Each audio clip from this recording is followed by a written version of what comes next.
एक बार कुछ बच्चे एक नागराज को मार रहे थे। एक राजा ने उसकी रक्षा की। राजा पर प्रसन्न हो नागराज ने उस राजा को जानवरों की भाषा समझने और बोलने का वर प्रदान किया था, किंतु उसे यह चेतावनी भी दी थी कि यदि वह उस बात की चर्चा यदि कभी भी किसी से करेगा तो उसके प्राण चले जाएंगे। एक दिन राजकीय कामकाज के बाद राजा जब अपनी प्रिय रानी के साथ एक बाग में बैठा कुछ खा पी रहा था, तभी मिष्टान्न का एक छोटा सा टुकड़ा नीचे गिर गया। थोड़ी देर में वहां एक चींटी पहुंची और उस टुकड़े को देख खुशी से चिल्ला उठी, अरे वाह, इतना बड़ा मिष्टान्न जो एक पूरी बैलगाड़ी में भी नहीं समा सकता। फिर वह उस टुकड़े को उठा ले जाने की चेष्टा करने लगी। चींटी की बात सुन राजा को हंसी आ गई और वह मुस्कुरा उठा। राजा की रहस्यमयी मुस्कान को देख रानी ने समझा कि उसके श्रृंगार में शायद कोई त्रुटि रह गई थी। उसने राजा से उसकी मुस्कान का कारण जानना चाहा, किंतु राजा ने उसकी बात टाल दी। उस रात राजा जब अपने शयन कक्ष में पहुंचा तो रानी ने उसकी रहस्यमयी मुस्कान का कारण जानने के लिए तरह तरह का नाटक किया। अतत राजा को हार माननी पड़ी और उसने रानी से कहा कि यदि वह कारण बताएगा तो उसकी मृत्यु हो जाएगी। इस बात को भी सुनकर रानी अपनी जिद पर अड़ी रही। तब राजा ने उससे कहा कि दूसरे दिन उसे उसी उद्यान में सारी बात बता देगा। दूसरे दिन जब राजा अपने अनुचरों के साथ उसी उद्यान में जा रहा था तो उसे मार्ग में एक गधा और एक बकरी बातचीत करते दिखे।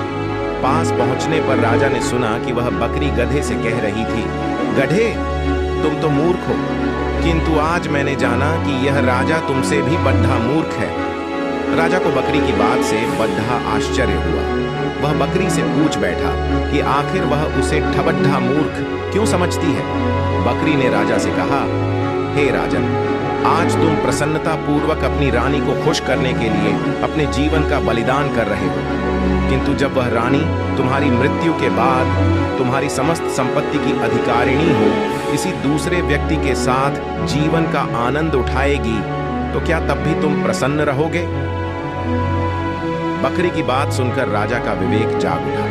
वह अपने जीवन का मूल्य समझने लगा। जब राजा बाग पहुंचा तो उसने रानी से कहा, रानी, मैं तुम्हें अपनी मुस्कान का कारण बताने को तैयार हूं, किंतु एक शर्त है, तुम्हें 100 कोड्ढे खाने पड़ेंगे, क्योंकि भेद बताने पर मेरे तो प्राण तत्काल निकलेंगे।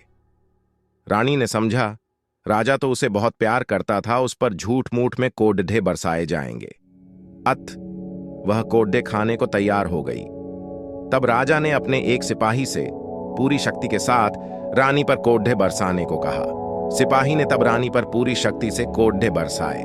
जैसे ही कोड्ढे वाले ने रानी को एक कोड्ढा मारा, वह चीख उठी, आह, बहुत दर्द होता है, मुझे कोड्ढे से नहीं मारो, मुझे राजा के मुस्कान का रहस्य भी नहीं जानना है। तब राजा ने कोड्ढे वाले से कहा कि वह और जोर से रानी पर कोड़े बरसाए, क्योंकि उसे अपने पति की मौत स्वीकार थी, किंतु एक कोड्ढे की चोट भी नहीं।